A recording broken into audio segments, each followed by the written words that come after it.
যে ব্যাপারে নলেজ দেবো সেটা হচ্ছে স্যাক্স প্ল্যান্ট। স্যাক্স প্ল্যান্টের দেখুন, এগুলো 6-7 মাস আগে এগুলো আমি কাটিং করে বসেছিলাম টবের মধ্যে থেকে খুলে এটাকে প্রোপাগেশন কিভাবে করব সে ব্যাপারে আপনাদের নলেজ দেবো। এটাকে 2-3 ভাবে প্রোপাগেশন করা যায়, মানে নিউ প্ল্যান্ট, একটা প্ল্যান্ট থেকে দুটো থেকে তিনটে, এইভাবে। একটা হচ্ছে রুট ডাইভার্ট করে। রুটগুলো দেখুন আদা গাছের মতো জয়েন্ট হয়ে আছে। এটাকে আমরা এইভাবে রুট থেকে আমরা ভেঙে নিতে পারি, যেখানে কিছুটা রুট এখানে রয়েছে। এটা আমরা কিভাবে বসাবো টবে সেটা দেখাচ্ছি। এইভাবে একটা গাছকে আমি রুট থেকে আলাদা করে নিচ্ছি কাঁচির সাহায্যে। এইভাবে এটাকে জলে ধুয়ে নিয়েও কাটা যায়, কোনো অসুবিধা নেই।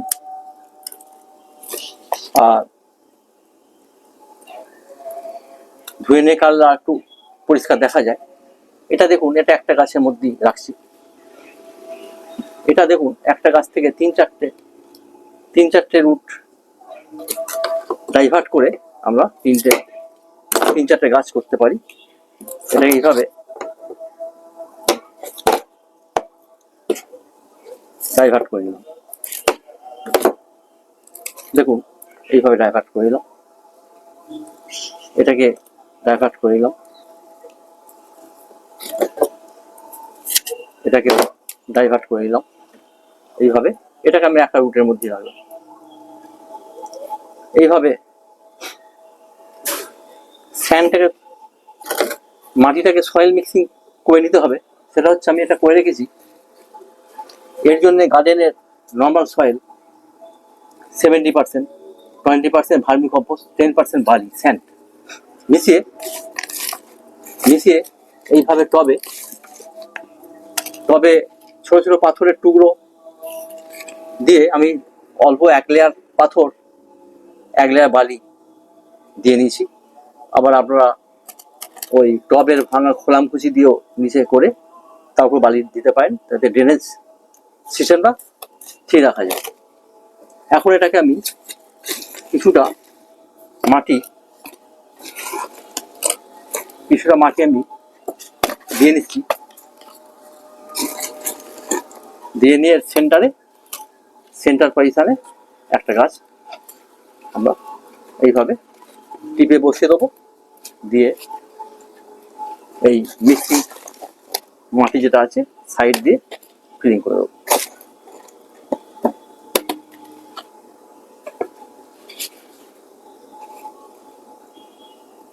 এইভাবে আমরা একটু সাইডটা টিপে দিলাম, উপরে 1.5-2 ইঞ্চি ফাঁকা রাখলাম।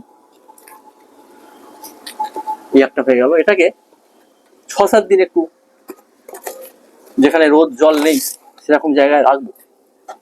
তারপর এটাকে আমরা রোদ জলের মধ্যেও রাখতে পারি, কোনো অসুবিধা নেই। এটাও দেখুন, তলায় পাথর, ছোট ছোট পাথর, তার উপর বালির লেয়ার দিয়ে রেখেছি। এইভাবে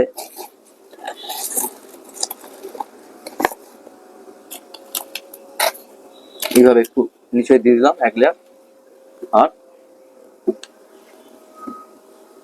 দিয়ে এইভাবে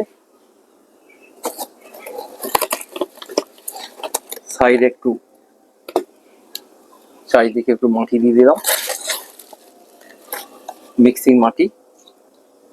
যে মাটিটা 70% garden soil, normal soil, 20% vermi compost, 10% বালি একটু দিলে মাটিটা একটু ঝুরঝুরে হয়, আর ড্রেনেজটা খুব ভালো হয়। যে কোনো গাছের ড্রেনেজটা খুব ভেরি ইম্পর্টেন্ট। ড্রেনেজ পজিশনটা ঠিক রাখা খুব ইম্পর্টেন্ট। এখনো নিচে দেখুন বালি পাথর দেওয়া আছে একটা লেয়ার করে, যাতে ড্রেনেজ হোলগুলো দিয়ে জল বেরিয়ে যায়। উপরে কিছুটা মাটি দিয়ে দিলাম, তারপর এইভাবে গাছ বসিয়ে ঠিক ওই একইভাবে সাইডে এইভাবে মাটি দিয়ে দিলাম।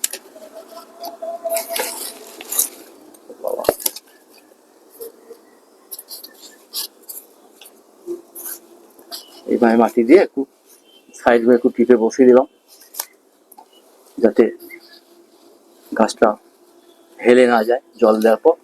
এইভাবে এই এই গাছগুলো এইভাবেই বসিয়ে দিতে হবে।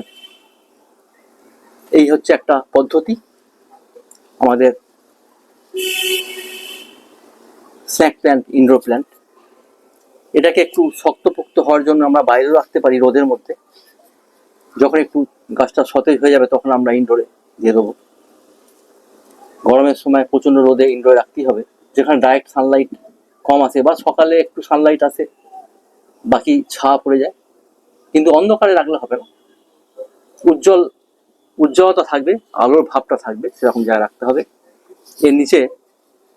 এর নিচে যদি আপনি ইনডোরে রাখেন একটা ট্রে প্লাস্টিকের ট্রে আপনি তলায় রেখে তার উপর রাখবেন, যাতে হালকা জল দেওয়ার পর এটা জলটা বেরিয়ে যাতে ফ্লোরের মধ্যে না চলে যায়, সেদিকটা খেয়াল রাখতে হবে। এই হচ্ছে আমার ইনডোরের প্ল্যান্টের প্রোপাগেশন এবং পটিং, সয়েল মিক্সিং।